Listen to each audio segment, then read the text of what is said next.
PG welcome to you in PG point. So देखिए, आज ये आपकी सेकंड क्लास है। कल मैंने आपकी इसी यानी लैंग्वेज प्रोफिशिएंसी इन इंग्लिश की फर्स्ट क्लास ली थी। जितना ज़्यादा से ज़्यादा आप शेयर कर सकते हैं शेयर कर दीजिएगा, है ना। जल्दी ही कैसे कह सकते हैं, बट हाँ, इसको कंप्लीट करने के बाद में फिर एक न्यू सब्जेक्ट शुरू कर देंगे। जो बच्चे CSJMU के हैं वो ये पूछ रहे हैं कि क्या मैम ये हमको पढ़ना पड़ेगा। अरे भाई, अगर आप लोगों को ना पढ़ना होता तो क्या ये मैम पढ़ा रही होती यहाँ पे। जो आपके आप देखिएगा जाकर के, जो आपके ग्रेड्स वाले नीचे 3 सब्जेक्ट्स दिए ना, उसमें एक language proficiency in English, yoga और दर्शन, ये जो 3 सब्जेक्ट्स है ना उसका है ये। अब आप सोचेंगे कि क्या मैम इनका भी पेपर होता है। हाँ जी, जैसे यूनिवर्सिटी से बाकी सब पेपर आएंगे ना, वैसे ही इसका भी पेपर आएगा। बस डिफरेंस सिर्फ इतना होगा कि इसमें आपको ग्रेड मिलेगा, उन सब पेपर में आपको मार्क्स मिलेगा। ठीक, बस इतना सा अंतर होता है, बाकी कोई अंतर नहीं होता। और ये नहीं समझिएगा कि बच्चे फेल नहीं होते, इन पेपर में भी बच्चे फेल हो सकते हैं और हो जाते हैं। ठीक, मैंने पिछले कुछ बैचेस में देखे हैं बच्चों को फेल होते हुए। सो ये नहीं सोचिएगा कि अरे ये तो हम ग्रेड्स वाले हैं ऐसे ही दे देंगे, हल्के में नहीं लेना। अगर हल्के होते तो हम आपको यहाँ पढ़ाते नहीं। ठीक, कह देते अपने आप पढ़ लो। चलो, इतना इंट्रोडक्शन बहुत हो गया। बाकी आप लोगों को बता दें, पेपर 1 की क्लासेस आपकी पूरी कंप्लीट हो चुकी हैं, पेपर 2 की क्लासेस आपकी पूरी कंप्लीट हो चुकी हैं, पेपर 3 की क्लासेस आपकी शाम को चल रही है 5 बजे, है ना। तो एक क्लास आपकी 10 बजे चल रही है, एक क्लास आपकी शाम 5 बजे चल रही है। ठीक, तो दोनों क्लासेस ज्वाइन करना ना भूलिए। विश्वास मानिए कि पेपर बहुत अल्टीमेट होगा, बिल्कुल टेंशन ना लो। तो चलो देखो, इंट्रोडक्शन में क्या बताया गया कि understanding of phonetics and phonology helps in sketching the pronunciation system of English, है ना। कि जब भी आप प्रोनाउंशिएट कर रहे हो ना किसी शब्द को, तो उसमें मदद करता है। Phonetics is a system for describing and recording the sounds of language objectively. Phonetics provides a valuable way of opening our ears of facts of language that we tend to understand by reference to their written rather than their actual spoken forms। कहने का तात्पर्य ये है कि कोई चीज़ किसी तरह लिखी है, ठीक है, उसको हम कैसे पढ़ रहे हैं। कोई चीज़ लिखी है और सामने वाला उसको बोल रहा है, उसके बाद में हम उसको कैसे सुन रहे हैं, ये सब कुछ किसके अंतर्गत आएगा, आपका फोनेटिक्स के अंतर आ जाएगा। और फोनोलॉजी का मतलब क्या होता है? Phonology concern itself with the ways in which languages make uses of sounds to distinguish words from each other। मतलब ये है कि फोनोलॉजी जो होता है, फोनोलॉजी इसका मतलब क्या होता है कि विभेद कर रही है चीज़ों के अंदर, शब्दों के अंदर, कि कैसे क्या शब्द बोले जा रहे हैं। ठीक, अब देखो नेक्स्ट पॉइंट, यहाँ पे आप इसका मतलब लिख लीजिएगा। देखो यहाँ पे मैंने लिखा भी था बट रिमूव हो गया, पहलू। ठीक, अब देखो, phonetics and phonology are related and dependent field for studying aspects of language। मतलब ये दोनों एक दूसरे से संबंधित होते हैं, मतलब एक दूसरे से संबंधित होते हैं और निर्भर भी होते हैं, अलग अलग परिप्रेक्ष्य में देखा जाए तो। phonetics is the study of sound in a speech, phonology is the study of sound patterns to create meaning। बस देखो, यहीं से आपकी पूरी लाइन क्लियर हो गई है। जो बच्चे नोट्स बना लें वो इतना ही लिख लो बस, क्या कि phonetics is the study of sound in speech. जब आप बोल रहे होते हैं तो वहां पर साउंड की स्टडी करना क्या है, फोनेटिक्स। लेकिन फोनोलॉजी क्या है, तो देखो, phonology is the study of sound patterns to create meaning. ठीक, अब समझो, phonetics focuses on how speech is physically created and received. Phonetics का मतलब होता है, फोनेटिक्स इस बात पे फोकस करते हैं कि आप अपनी जो स्पीच डिलीवर कर रहे हैं, है ना, उसको वो सामने वाला कैसे रिसीव कर रहा है। Including study of human vocal and auditory tracts, acoustics and neurology। Phonology relies on phonetic information for its practice but focuses on how patterns in both speech and non-verbal communication create meaning and how such patterns are interpreted। Phonology includes comparative linguistic studies of how coordinates sounds and meanings are transmitted among the between communities and languages। देखो ऐसा होता है ना कि जैसे दो भाषाएं हैं, है ना, तो वही सेम चीज दो भाषाओं में डिफरेंट हो जाती है। जैसे मैम कैसे, हमने कहा देखो, आप कलर की स्पेलिंग क्या लिखते हो, COLOUR। अमेरिका में अगर आप कलर की स्पेलिंग पूछोगे तो COLOR। एक देश और है, वहां पे आप कलर की स्पेलिंग पूछोगे जाके KOLOR। ठीक, तो सब जगह क्या है, अलग अलग है। और लेकिन बोला क्या जा रहा है, कलर, कलर, और कलर, है ना, तीनों चीज़ें लगभग सेम बोली जा रही है, तो ये सब चीज़ें इसी के अंतर्गत आती हैं, है ना। नेक्स्ट पॉइंट देखो, need for gaining and understanding about phonetics and phonology. Teacher should be knowledgeable about phonetics and phonology of English. English का जो मास्टर है उसको फोनेटिक्स और फोनोलॉजी का ज्ञान होना चाहिए। The sound system is primary on the basis for the spelling system. Spelling system के परिप्रेक्ष्य से यदि देखा जाए तो प्राथमिकता दी जाती है किसको, बोलो, फोनेटिक्स और फोनोलॉजी को। दे may have to teach English pronunciation to students who are not native speakers of English। मतलब जो बच्चे एकदम आप कह सकते हैं एकदम प्रोफेशनल तो नहीं है बोलने में, है ना, एकदम प्रोफेशनल तो नहीं है बोलने में, लेकिन उन बच्चों को भी सिखाना तो अपने आप में क्या है, जब तक आप नहीं पढ़ पाओगे, देखो ऐसे समझो, जैसे पहले के ज़माने में ले लो या अभी भी देखो कुछ लोग पढ़ते ना, जे के बाद में यल, जे के बाद में यल, यम, यन, OPQR, है ना। तो ये जो है चीज़ें जब आप ही गलत प्रोनाउंशिएट कर रहे हो, तो जब आप बच्चे को पढ़ा रहे हो स्कूल में तो बच्चा भी गलत सीख रहा है ना। तो आपका क्या होना चाहिए, प्रोनाउंशिएशन अच्छा होना चाहिए, ओके। फिर देखिए, they may have to teach poetry which requires that they teach about rhyme, alliteration, assonance and other poetic devices that manipulate sound. तो कहने का मतलब ये है कि जब कोई टीचर पोइट्री पढ़ा रहा हो अर्थात काव्य पढ़ा रहा हो, तो उस टीचर को क्या नॉलेज होना चाहिए, राइम का। उसका में एलिट्रेशन का मतलब होता है अनुप्रास, जो आपने अलंकार में पढ़ा होगा ना हिंदी में, अनुप्रास। उसके बाद में यहाँ पे एसोनेंस का मतलब होता है स्वरों की एकता, जैसे जैसे मान लीजिए टिट, अरे चिटपिट, जैसे कि कंटिन्यू वर्ड्स होते हैं ना, चिटपिट, है ना, टिट टैट, ऐसे करके आप मान लो, है ना। तो काव्य इसकी नॉलेज होनी चाहिए कैसे, जैसे मैंने आपको अभी उस दिन एक पोएम सुनाई थी ना, it's Johnny Johnny yes papa eating sugar no papa. तो जैसे twinkle twinkle little star how I wonder what you are, अब गलत हो गई क्या, हाँ वही जो भी है। कुल मिला के कहने का मतलब ये है कि जो ट्विंकल ट्विंकल लिटिल स्टार है, तो ये जो ट्विंकल ट्विंकल है, तो इसको बोलने का तरीका, इसकी राइम आपको आनी चाहिए कि कैसे आप डिलीवर कर रहे हैं इस बच्चे को, तो वो भी एकदम वैसे ही सीखे।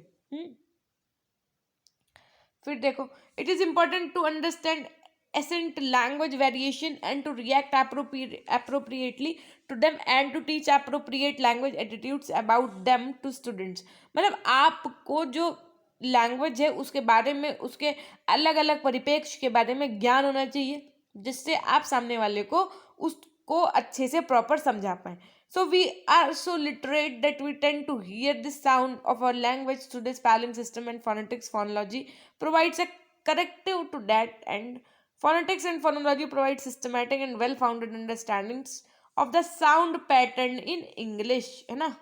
नेक्स्ट देखो फोनोलॉजी। अब आता है यहाँ पे कि फोनोलॉजी का मतलब क्या होता है, पूरा आप फोनोलॉजी के विषय में यहाँ पे पढ़ेंगे।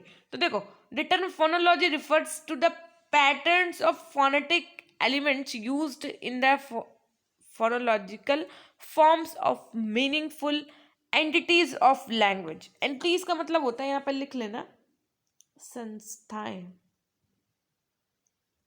ठीक है। ये कुछ नहीं है, ये मिसप्रिंट है ना। These elements is that phonemes are abstractions and have no content. They are described in opposition to each other. Change of phoneme in a word creates a different word। जैसे देखो, अब क्या आप इसको समझ पा रहे हो ये क्या लिखा है, क्या आप इसको समझ पा रहे हो क्या लिखा है। अरे आप सोचोगे, कहोगे मैम ये मिसप्रिंट हो गया, इन्होंने लिखा ही नहीं है सही। हमने कहा बच्चा ये सही लिखा है, लेकिन ये सही लिखा है लेकिन ये स्पेनिश में लिखा है। आपने कहा अच्छा मैम, तभी हम सोचेंगे हमको क्यों नहीं समझ आ रहा है। तो phonology is the study of sound in a language. Phoneme is the basic unit of sound. बात समझ में, फोनोलॉजी क्या है, स्टडी ऑफ साउंड है, किसी भी भाषा की स्टडी ऑफ साउंड है, और है ना, और फोनेम क्या है, ये एक बेसिक यूनिट ऑफ साउंड है। जैसे आपके बॉडी की स्ट्रक्चरल और फंक्शनल यूनिट अगर आपसे कोई पूछेगा तो आप क्या बताओगे, सेल, कोशिका है, ठीक है, कोशिका से मिलकर ऊतक बनते हैं, ठीक। तो वैसे ही जो फोनेम है, ये क्या है, साउंड की बेसिक यूनिट है। In English language it is important for EFL teacher to teach students on how to pronounce English words correctly. कहने कि अगर हम लोग इंग्लिश लैंग्वेज लर्निंग की बात करें तो ये बहुत महत्वपूर्ण है कि जो ग्रामर या जो इंग्लिश का टीचर है तो वो शब्दों को बहुत सही से प्रोनाउंस करे, पता चले वही गलत प्रोनाउंस कर रहा है। यहाँ पे EFL का मतलब लिख लो।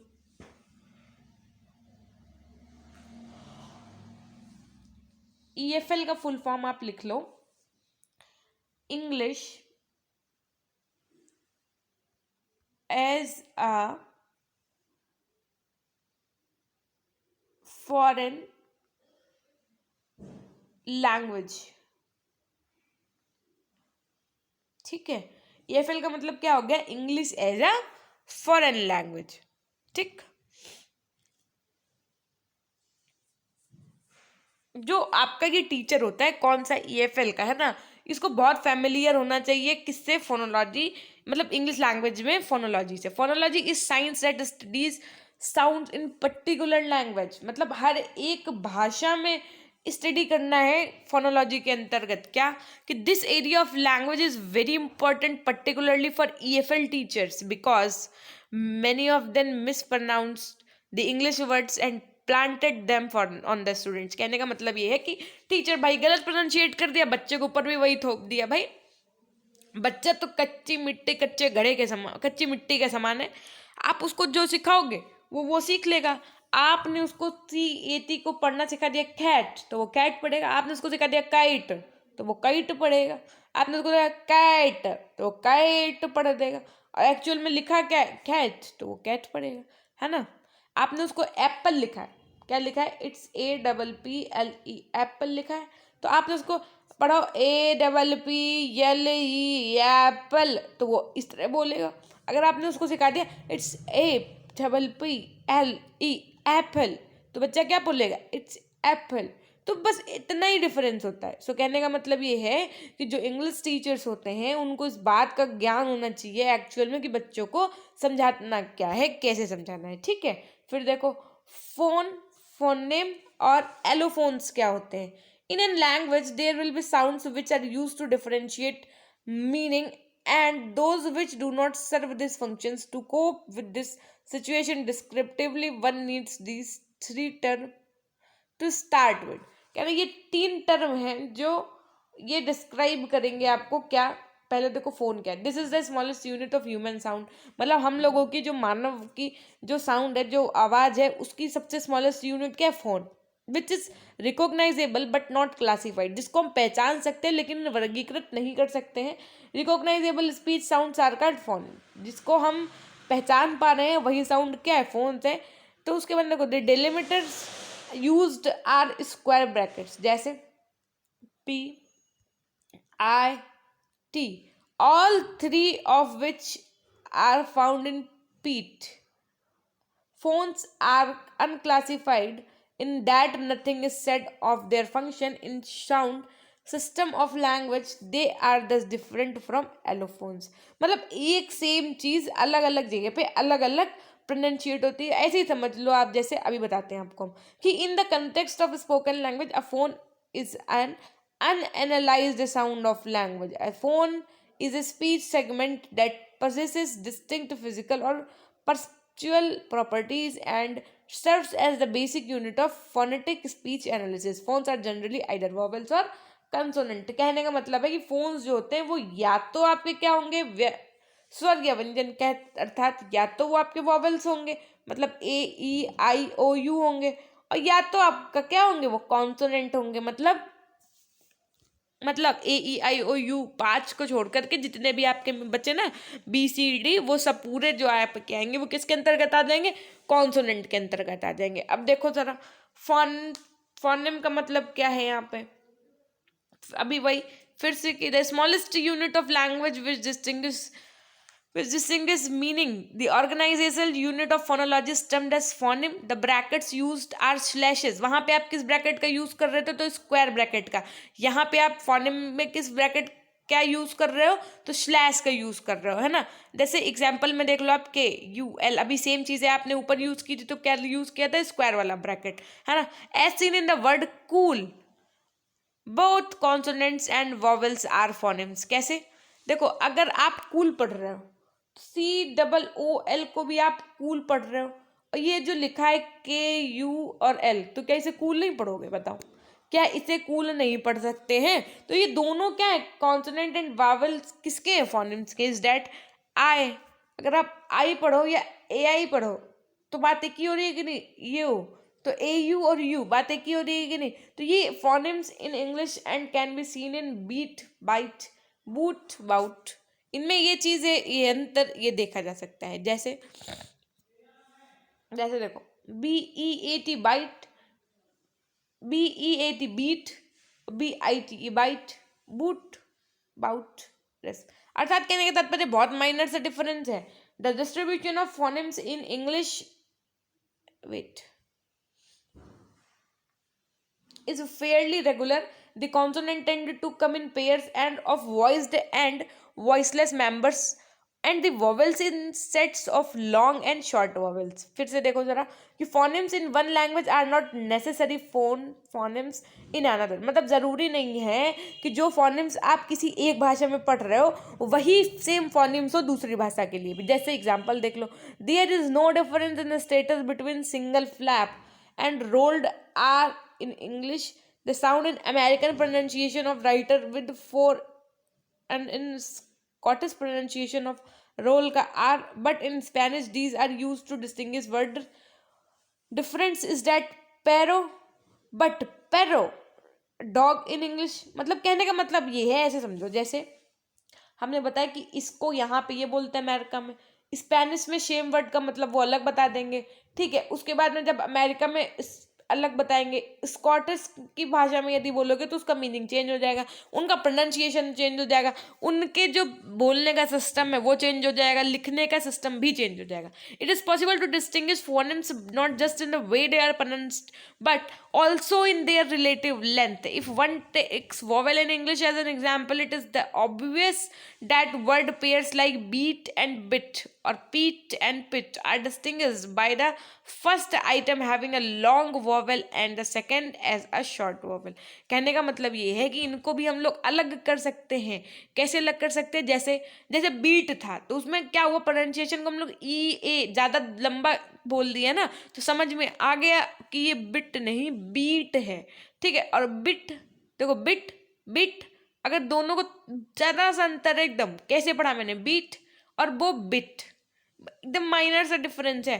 तो ये हम लोग किस पे जो है निर्भर करता है, तो हम लोगों के प्रोनाउंसिएशन पर निर्भर करता है। इन साउथर्न ब्रिटिश लैंग्वेज, अगर दक्षिणी ब्रिटिश लैंग्वेज की बात की जाए तो many long vowels have become क्या, diphthongs, vowels pronounced with the movement of the tongue duration their articulation। मतलब देखो यहाँ पे जो diphthongs का मतलब जो जो ये शब्द यूज किया गया, पहले तो इसका ही मतलब समझ लो कि ऐसे वॉवेल्स को जब प्रोनाउंशिएट करोगे आप, तो जो आपकी जुमा का मूवमेंट होगा, है ना, उस समय वो कैसा होगा, आर्टिकुलेशन मूवमेंट्स होंगे। तो ये होता है, so that the relationship between long and short vowel is no longer as obvious as in the other varieties. For many varieties of American English and Irish English, the chief difference between the vowels in bet and bed in one length is bet versus bet। कहने का तात्पर्य ये है कि जो ये vowels यहाँ पे यूज हुए हैं, सिर्फ और सिर्फ किसका अंतर है, लेंथ का अंतर है, शब्द को बोलने में अंतर है, ठीक। लेंथ में also be a characteristics of consonant, such consonants are termed geminates from Latin geminate, twin। Geminates do not occur in English, but many European languages such as Italian, Swedish, and Finnish both language and short consonants. For example, in Italian, bella, bella मतलब beautiful, the I is long and must be pronunciated longer than the I in a word like soul, soul, sun. Long consonants are indicated in transcription by the doubling the consonant in questions. Vowel length is shown by placing a length mark after the relevant word is that C or C। कहने का मतलब कुछ नहीं है, देखो चाहे आप इसको पढ़ो देखो सी, सी, इसको भी यही पढ़ोगे, इसको भी यही पढ़ोगे, लेकिन अब इसको बोलने में आपको थोड़ा लंबा समय लेना पड़ेगा, तभी तो समझ में आएगा इसमें और इसमें क्या है, बोलने में अंतर है। अब ज़रूरी नहीं है कि आप यहाँ पे सी पढ़ रहे हो तो जो अमेरिकन, साउदर्न अमेरिकन लैंग्वेज है या ब्रिटिश अमेरिकन लैंग्वेज है या स्पेनिश लैंग्वेज है या स्कॉटिश लैंग्वेज है तो वहाँ पे भी आप इसको सी ही पढ़ो, है ना, ये कोई अंतर नहीं है। अब देखो इन फोनोलॉजी, फोनोलॉजी का एग्जैक्ट मीन अगर मैं आपको बताऊं तो स्वर विज्ञान, लिख लो ज़रा एक बार, फोनोलॉजी, इसका मतलब क्या हो गया आपका, स्वर विज्ञान, लिख लो अगर नहीं लिखा हो आपने, ठीक। अब देखो इन फोनोलॉजी एंड एलोफोन, अब देखो यहाँ पे आप सेम चीज को देख पा रहे हो, ये क्या है, ये ग्रीक से लिया गया है। हाँ बाबा, wait for a minute, okay. तो देखो यहाँ पे ये आप देख पा रहे हो, ये कहाँ से लिया गया, ग्रीक से लिया गया है। सेम यही चीज देखो, अब ये आप क्या पढ़ पाओगे, नहीं पढ़ पाओगे, क्यों, क्योंकि हम भी नहीं पढ़ पाएंगे। लेकिन कैसे नहीं पढ़ पाओगे भाई, ये देखो लिखा है जिस भाषा में, किस भाषा में लिखा है, ग्रीक भाषा में, phone voice sound is one of the set of multiple possible spoken sound, multiple possible spoken sound or phones or signs used to pronounce a single phoneme in a particular language. For example, इसका मतलब क्या है, as in pin, and इसका मतलब क्या है, as in spin, are allophones for the phoneme p in the English language. The specific allophone selected in a given situation is often predictable from the phonetic context. Such allophones are called, इसी को क्या कहते हैं, positional variants कहते हैं। लेकिन कभी कभी allophones occur in free variation, replacing a sound by another allophone of the same phoneme will usually not change the meaning of a word, although sometimes the result may sound non-native or even unintelligible. Native speakers of given language usually perceive one phoneme in that language as a single distinctive sound and are both unaware of and even shocked the allophone variation used pronounce single phonemes। कहने का मतलब ये है कि कभी कभी क्या होता है, चीज़ें बदल जाती हैं। देखो सेम वर्ड्स को वो किसी और उसमें यूज़ कर रहे होते हैं, सेम उसी चीज़ को कहीं और यूज़ कर रहे होते हैं, लेकिन जो पढ़ने वाला होता है वो उन दोनों के बीच में विभेद नहीं कर पाता है कि ये कहाँ था, ये कहाँ था। तो इसकी वजह से क्या होती हैं, चीज़ें गलत भी हो सकती हैं और वो समझी नहीं जा सकती हैं। अब ये फोनोलॉजिकल्स के कुछ रूल्स होते हैं, आइए जानते हैं क्या। देखो phonological rules are part of communication through language, whether spoken or written, and knowing what they are and why they exist can help one better understand their word. Understanding phonological rules is considered as an important aspect in teaching English or working with people who have speech problems. देखो क्या होता है कि फोनोलॉजिकल्स के rules आपको इसलिए पढ़ने होते हैं, मान लीजिए आप इंग्लिश बोल रहे हैं और आपका प्रोनाउंसिएशन ठीक नहीं है, ठीक ठाक नहीं है, तो आपको पहली बात तो इंग्लिश पढ़ाते समय इसका विशेष ध्यान देना होगा, इसलिए आपको ये नियम पता होने चाहिए, है ना। खैर ज़्यादा लोगों को मे भी ना पता होते हो, लेकिन जिनकी इंग्लिश बहुत फ्लुएंट होती है उनको पता भी होते होंगे, है ना। और बहुत सारे लोग नहीं भी जानते होंगे, सो ये भी वो भी जान जाएंगे। अवेयरनेस की दिक्कत है बस, बाकी कोई बहुत बड़ा ये कोई हुआ नहीं है कि हाँ इसको सीखना पड़ेगा, ना ना ऐसे कुछ भी नहीं है, टेंशन नहीं लो, है ना। अभी कैसे इससे बिल्कुल टेंशन नहीं लो कि मैम इसको कैसे क्वेश्चन पूछे जाएंगे, हम कैसे लिख के आएंगे, ये खत्म होने दो पेपर ये पूरी चैप्टर्स आपके, फिर हम सब सिखा देंगे आपको कैसे लिख के आना है, कैसे क्या मैम वो स्पेनिश में उन्होंने जो ऐसे वाली भाषा में सब लिखा है, क्या हम वैसे लिख के आना पड़ेगा, क्या वैसे नहीं, कुछ नहीं करना होगा, इतना टफ नहीं है जितना आप उसको बना रहे हो। Phonological rules describe how phonemes are released and their allophones in a given environment. Environment in phonology typically refers to neighboring phonemes. अब देखो जरा, पहला आपका क्या है टाइप्स ऑफ फोनोलॉजिकल रूल्स में, अगर देखा जाए तो एसिमिलेशन। कैसे, एसिमिलेशन का मतलब क्या होता है कि assimilation refers to all adaptive modifications of a segment in a chain of segments by neighboring segment. Assimilation is a process whereby one sound causes an adjacent sound to be more similar to its sounds become more like neighboring sound, जैसे n और m, जैसे bilabial, तो ये क्या है, मिलता जुलता है ना, जैसे n और m क्या है, मिलता जुलता साउंड है ना, तो कभी कभी क्या हो जाता है, जल्दी जल्दी अगर आप पढ़ रहे हो तो ब्लंडर हो जाता है। Assimilation can be conditioned by proceeding of following sound. अब देखो जरा डी एसिमिलेशन क्या होता है। डी एसिमिलेशन का मतलब होता है कि when a sound change one of its feature to become less similar to an adjacent sound usually to make the two sounds more distinguishable. मतलब उन दोनों साउंड के बीच में जमीन आसमान का अंतर हो तो वो क्या हो जाएगा, उसमें हम लोग विभेद कर पाएंगे प्रॉपर। तो this type of rule is often seen among people speaking a language that is not their native language where the sound contrast may be difficult. So the rule applied for ease of production and perception. कहने का मतलब है इसको आसानी से ग्रहण किया जा सकता है। अगर हम दूसरे शब्दों में कहें तो phonological process that change features value segments to make them less easy less similar. कौन कौन से, एक एनुअल सेक्सुअल सेक्युलर, देख रहे हो एग्जाम्पल आप, चाहे कल्चरल और सेलुलर, पीनल परपेंडिकुलर, है ना। फिर देखो डिलिटेशन क्या होता है, मतलब जो आप बोलते हो ना कि साइलेंट था, जैसे हॉर्स को आप क्या पढ़ते हो, आर्स, जैसे हावर्स होते हैं ना, HOURS, हावर्स बहुत लोग पढ़ते हैं, बहुत लोग क्या सुना आवर्स, तो आवर्स है तो एच क्या किया आपने, साइलेंट रखा ना, तो बस उसी का मतलब होता है। जैसे हैंड बैग, देखो यहाँ पे जो अमेरिकन इंग्लिश स्पीकर होते हैं, अमेरिकन स्पीकर अगर आप किसी अमेरिकन से मिलेंगे तो वो उसको हैंड बैग नहीं पढ़ेंगे, वो इसको क्या पढ़ेंगे पता है, ये उसमें डी को पढ़ेंगे ही नहीं। अगर जैसे हम लोगों ने इसको पढ़ा हैंड बैग, हम लोग इंडियन है, जब अमेरिकन से पूछोगे कि ये क्या लिखा है तो बताएंगे इट्स हैंड बैग। कैसे पढ़ेंगे, हैंड बैग, मतलब वो डी पढ़ेंगे ही नहीं, ठीक है। उसके बाद में जैसे जैसे नो है तो उसमें केक, तो वो तो हम लोग भी ऐसे ही पढ़ेंगे ना, ठीक है। इतनी बात समझ में आ गई। So it is a process by which a sound present in the phonetic form is removed. क्या किया जाता है, इसको रिमूव कर दिया जाता है। कैसे, phonetic form in certain environments for ease of production, बोलने में आसानी रहे इसलिए। Hand bag, it's not hand bag, जैसे आप बोलोगे ना इट्स हैंड बैग, तो जो अगर कोई आपके सामने अमेरिकन इंग्लिश टीचर होगा ना तो वो क्या बोलेगा, बेटा इट्स, क्या बोलेगा, बेटा it's not hand bag, it's hand bag, speak hand bag, है ना। तो क्या होगा, डी आपका साइलेंट रहेगा।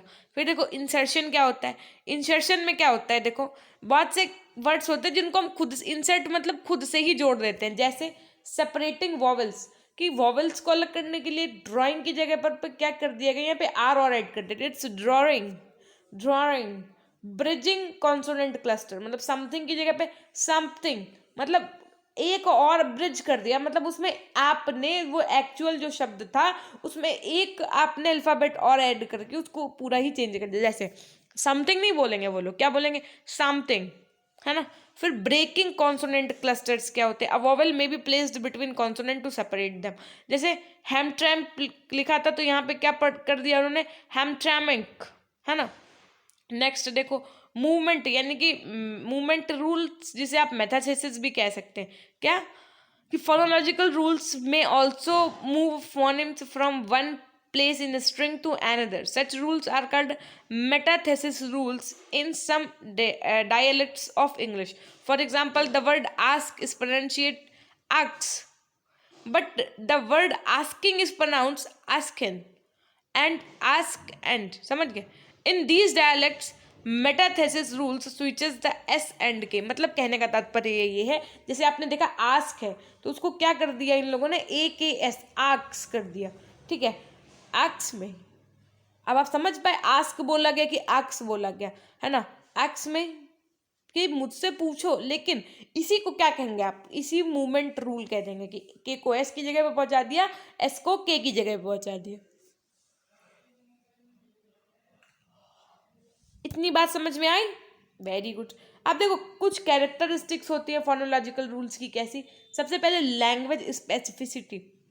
Phonological rule that is present in one language may not be present in another language or even in all dialects of a given language। कहने का मतलब ये है कि ज़रूरी नहीं है जो फोनोलॉजिकल रूल एक भाषा में प्रयोग हो रहा हो वही फोनोलॉजिकल रूल सेम दूसरी भाषा में प्रयोग हो रहा हो। ऐसा नहीं है कि जैसे आपने हैंडबैग को हैंडबैग अमेरिकन इंग्लिश में पढ़ा तो स्पेनिश, है ना, Dutch, southern British, Indian language में भी आप उसको हैंड बैग ही पढ़ो, वो लोग कुछ और भी पढ़ेंगे, हम लोग कुछ और पढ़ सकते हैं। बात समझ में आ गई। उसके बाद में प्रोडक्टिविटी के देखो जरा, phonological rules apply even to new words, यहाँ तक कि नए वर्ड्स में भी फोनोलॉजिकल के नियम लग जाते हैं। जैसे जैसे आप पढ़ लीजिएगा। उसके बाद में untaught and unconsciousness, speakers apply these rules without being aware of it and they acquire the rules early in life without any explicit teaching. कहने का तात्पर्य ये है कि नहीं पता होता है तो फिर कैसी सी बात है, बच्चा क्या सीखेगा, गलत ही सीखेगा। अब देखो फोनेटिक्स क्या है कि फोनेटिक्स अभी आपने ऊपर पढ़ा, phonetics is the study of sound of speech. Phonetics का मतलब क्या होता है, किसकी स्टडी करना, तो साउंड ऑफ स्पीच की। लिख दो फटाफट से ये डेफिनेशन, ये फटाफट से देखते हैं आज किसकी टाइपिंग सबसे तेज है। ये लाइन लिख दो बस, आप लोगों को इतना ये टाइप करके लिखना है, सामने है, चीटिंग करके लिख लो फटाफट से और भेजो जरा, देखें कितने बच्चे ऐसे हैं जो मेरी बात का कहना मान रहे हैं ना।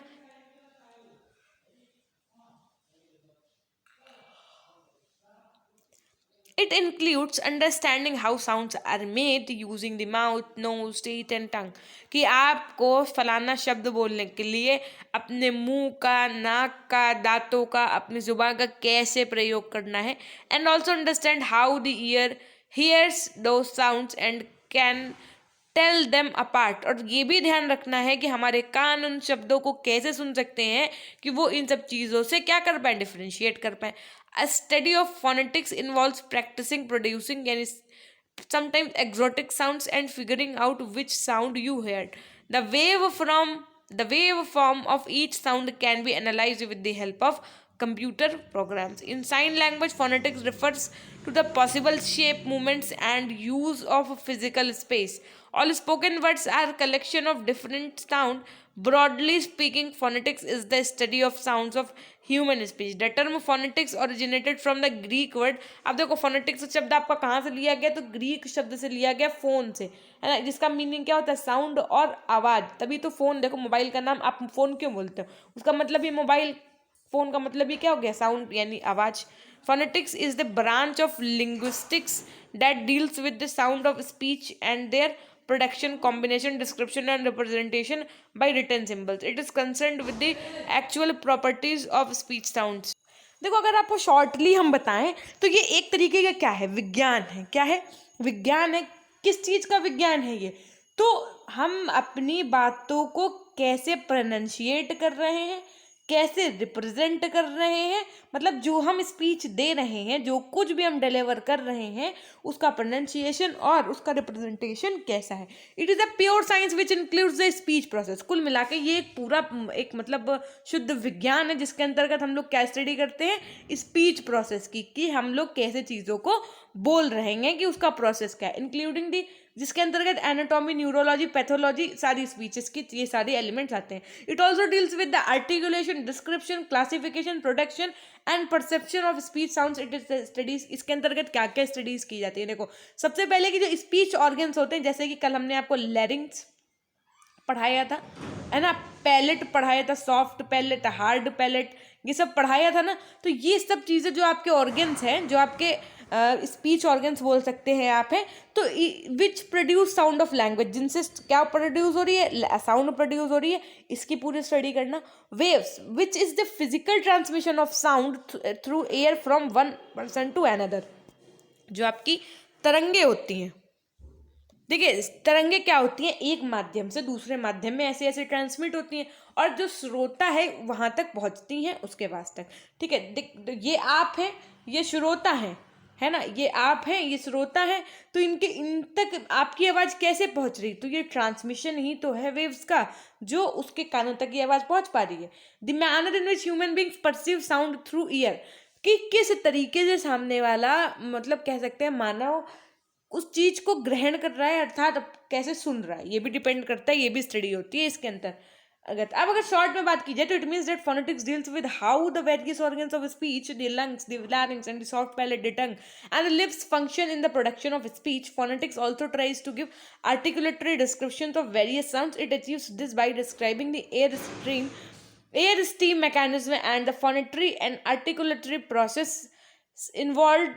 The physical nature of sound and speech are analyzed by acoustic phonetics कुल मिला के पूरा उसके बारे में चर्चा करना, स्टडी करना ही ये सब क्या। आप देखो आर्टिकुलेटरी फोनेटिक्स जो आपका यहाँ पे शब्द यूज किए गए हैं उसकी पूरी पूरी आपको स्टडी करनी है। देखो कैसे, जो आपके फोनेटिक्स की ब्रांचेज है, फोनेटिक्स मैंने आपको बता दिया, उसके अंतर्गत आपको स्टडी करनी है।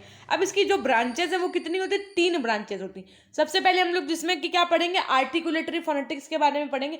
इसके अंतर्गत पता है क्या होता है, it is the study of the movement of the speech organs.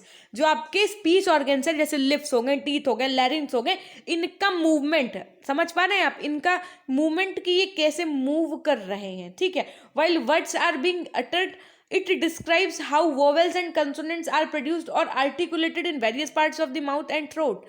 कि मतलब जैसे आ है तो जैसे छोटा आ बड़ा की यदि बात करो, है ना, छोटा आ बड़ा, छोटी ई बड़ी ई, ए हिंदी में समझाते हैं आपको, ठीक है। तो आ तो कहाँ से आवाज आई, आपकी कंठ से। आपसे पूछा जाएगा कि आ आपने किस प्रयोग से बोला, तो आप क्या बताओगे, कंठ से। ई तो क्या बताओगे आप, तालू से बोला, जैसे चा है, चा, छा, जा, झा, इया। तो आप ये कहाँ से बोल रहे हो, देखो कहाँ से बोल रहे हो, बताओ, तालू से बोल रहे हो कि नहीं बोल रहे हो। वहीं पे का, खा, गा, घा आप कहाँ से बोल रहे हो, कंठ से। देखो कंठ से आवाज आ रही, बोलो का, खा, गा, तो कहाँ से आवाज आई, कंठ से।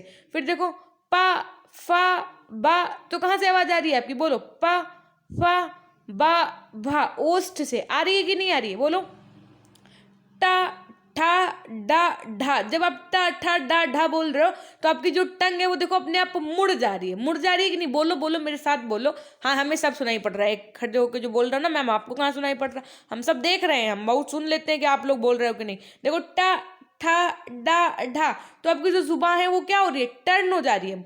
इसी को बोलते हैं मूर्धन्य हो जाना। मूर्धन्य मतलब ऊपर की ओर मुड़ गई है, ठीक है। तो कहने का मतलब सेम यही, यहाँ पे भी वही बात है आर्टिकुलेटरी फोनेटिक्स में, कि जो भी आपके वोवेल्स और कंसोनेंट्स हैं उनको बोलते समय हमको मतलब ये मान के चलो, जो आपके पार्ट्स हैं, जो आपके स्पीच ऑर्गन्स हैं, उनका यूज कैसे करना है ना, उनको किस तरीके से, माउथ का, थ्रोट का, लैरिंग्स का, और उनका मूवमेंट कैसा होना चाहिए ना। अगर जरा सा भी डिफर हुआ तो सीधी सी बात है, साउंड अलग तरीके से निकलेगी। The first type of phonetics, articulatory phonetics, examines the sound of human language at the source of the production. It looks how a person forms his words. Particular parts of human body refers as organs of speech are used to articulate words. The organs of speech include, क्या आपका voice, organs of speech के अंतर्गत क्या आता है, देखो voice box, आपके lungs, आपकी ओरल कैविटी। ओरल कैविटी का मतलब सब कुछ, दांत, जुबान, टीथ, और उसके बाद में ऊपर का ये जॉ आपका है ना, लिप्स, ये सब किसके अंतर्गत आ गया आपके, ओरल कैविटी के अंदर। नसल cavity, pharyngeal cavity, the tongue, the teeth, the glottis, the lips, and the inner surfaces of the mouth. The airflow needed to produce sound comes from the lungs and is passed through the mouth and or nose, with the glottis, tongue, teeth being used to alter the airflow to create different sounds. In articulatory phonetics, linguists जो बहुभाषी लोग होते हैं, look at the place of articulation of various sound. The place of articulation refers where the expelled air blocked, thus creating particular sounds. कहने का मतलब है कहाँ पर जो आपकी, मतलब जब आपने उस शब्द को प्रोनाउंस किया तो वो आपके जो टीथ हैं, जो आपके चीज़ें हैं, वो आपने उसमें कितनी देर लगाई बोलने में, है ना, कहाँ पे आपने सारा ब्लेंडर कर दिया बोलने में, ये सब चीज़ें किस स्टडी की जाती है। जैसे एग्जाम्पल के रूप में अगर देखा जाए तो the teeth are a place of articulation. जो आपका दांत है, जो आपके दांत है वो क्या है, स्थान है किसके, आर्टिकुलेशन के। तो जब कोई, when a person places his tongue against his teeth to make a particular consonant sound, तो जब कोई व्यक्ति अपनी जुबान का प्रयोग करता है ना, तो कैसे साउंड निकलती, consonant. This is referred to as a dental stop. इसे अगर वो रुक गया या वो बोल रहा है, कुल मिला के जब आप बोल रहे हो तो देखो दांतों में आपकी जो जुबान है वो टच करती है ना, तो यही होती है। जब वो नहीं टच करती है तो इसी को आप क्या बोलोगे, dental stop. Articulatory phonetics also refers to voicing sounds that do not use the vocal cords और are voiceless, while sounds that use vocal cords are voiced, है ना। For example when a person forms a T, he is not being his vocal cord. जब वो T बोल रहा है तो उसमें वोकल कॉर्ड का यूज नहीं हो रहा है। So this is referred as voiceless dental stop. तो इसको आप क्या बोलेंगे कि ये क्या है, कैसा है, वॉइसलेस डेंटल स्टॉप है, T. But when he uses his vocal cord to make noise while forming D, जब वो डी बोल रहा है, डी, तो उसमें क्या हो रहा है, आपका जो वोकल कॉर्ड है उसका यूज हो रहा है, तो इसी को आप क्या कहोगे, इसी को कहते हैं वॉइस डेंटल स्टॉप। अब सेकंड होता है एक्वास्टिक फोनेटिक्स। इसके अंतर्गत क्या आता है, it studies the physical properties of speech sound. ये किसकी प्रॉपर्टीज, मतलब ये स्पीच, ये साउंड की स्पीच में किसकी आप मतलब आपकी जो है स्टडी करेगी, तो फिजिकल प्रॉपर्टीज की। इस प्रॉपर्टी के अंतर्गत क्या आएगा आपका, जैसे फ्रीक्वेंसी, एम्पलीट्यूड, मतलब फ्रीक्वेंसी का मतलब ऐसे समझो आप, जैसे जैसे एक सेंटेंस लिखा है, तो एक बच्चे ने उसको क्या पढ़ा, 1 मिनट के अंतर्गत वो पूरी लाइन पढ़ दी, दूसरे बच्चे ने क्या किया, वही सेम लाइन 2 मिनट में पढ़ी। ठीक है, तो ये क्या है, इस सेंटेंस को पढ़ने के फ्रीक्वेंसी है, और ये किसके अंतर्गत स्टडी की जाएगी आपकी, तो एक्वेस्टिक फोनेटिक्स के अंतर्गत की जाएगी। When articulatory phonetics focuses on speech organs used to produce the sounds of human language, acoustic phonetics focused on the sound properties of human speech. Acoustic phonetics also look at audio perception of speech, है ना। सो ये हो गया आपका इतनी बात। अब जरा देखो ऑडिटरी फोनेटिक्स क्या होता है, तो ये इसके अंतर्गत क्या जो है पढ़ाई की जाती है, किस चीज़ की स्टडी की जाती है, it studies the hearing and perception of speech sounds. It depends on how a person's brain and ear perceive the sound. If articulatory phonetics studies the way in which speech sounds are produced, auditory phonetics focuses on the preparation of sound or the way in which sounds are heard and interpreted. कहने का मतलब ये है कि मैंने तो सही बोला, उस चीज़ को सही, जैसे बोलते ना, अरे सॉरी सॉरी मैं सुन नहीं पाया, या सुनने में मिस्टेक हो गई, है ना, ठीक, मिसअंडरस्टैंडिंग हो गई। तो कहने का तात्पर्य ये है कि ऑडिटरी फोनेटिक्स का मतलब होता है सामने वाला बंदा, सामने आपने बोला कुछ, उनको सुनाई पड़ा कुछ, तो मतलब सामने वाला जो बंदा है वो आपकी बातों को कैसे सुन रहा है, कैसे उसके कानों में ये जो आवाज़ गई है वो उसको माइंड से कैसे समझ रहा है ना। तो ये सब चीज़ें किसके अंतर्गत आप करेंगे, ऑडिटरी फोनेटिक्स के अंतर्गत पढ़ेंगे। दस we may say that the while articulatory phonetics is mainly concern with the speaker. ये किस पे डिपेंड करती है, ये स्टडी करती है स्पीकर पे, लिसनर पे नहीं, speaker. Auditory phonetics deals with the other important participants in verbal communication, the listener. It is again obviously a field of linguistic study which has to rely heavily on biology and more specifically on anatomy and physiology. In auditory phonetics, we are dealing with the two distinct operations which are closely interrelated and influence each other. On other hand, we can talk about audition proper, that is perception of sounds by our auditory apparatus. उसके बाद में देखो we can talk about the analysis of this information by the brain which eventually leads to the decoding of the message to understand the verbal message. कहने का मतलब ये है कि ये कुल मिला के किस पे निर्भर करता है, ब्रेन पे निर्भर करता है कि हमने वो चीज़ें सुनी तो वो हमारे माइंड में कैसे एंटर की, हमारा ब्रेन उसको कैसे समझा पा रहा है उस वर्बल मैसेज को। ठीक है, तो ये आपने पढ़ लिया तीनों चीज़ें। अब मैं आपको बता दूं कि ज़्यादा से ज़्यादा आपको क्या करना है, इस कक्षा को शेयर करना है। दूसरी चीज़ कि सेशन को बिना लाइक किए नहीं जाना है। तीसरी चीज़ कमेंट सेक्शन में कमेंट करके जाना है आपको। चौथी बात ये कि अगर आप नए हैं तो कोई टेंशन नहीं लो, टेलीग्राम चैनल से जुड़ जाओ। टेलीग्राम चैनल का लिंक आपको डिस्क्रिप्शन बॉक्स, कमेंट सेक्शन, हर जगह पे मिल जाएगा, या आप पीजी पॉइंट ही सर्च कर लो, मिल जाएगा। इंस्टाग्राम का चैनल भी आपका पीजी पॉइंट के ही नाम से, वहाँ से भी आप फॉलो कर सकते हैं। ठीक है, सो ये थी हमारी आज की कक्षा। कैसी लगी बताना ना भूलिएगा। हमेशा खुश रहिए, मुस्कुराते रहिए, कभी अपने लिए तो कभी, बोलो फटाफट से, इट्स आवर टैग लाइन, कभी अपने लिए तो कभी अपनों के लिए। Till then take care, bye bye, meet up with you in the next class.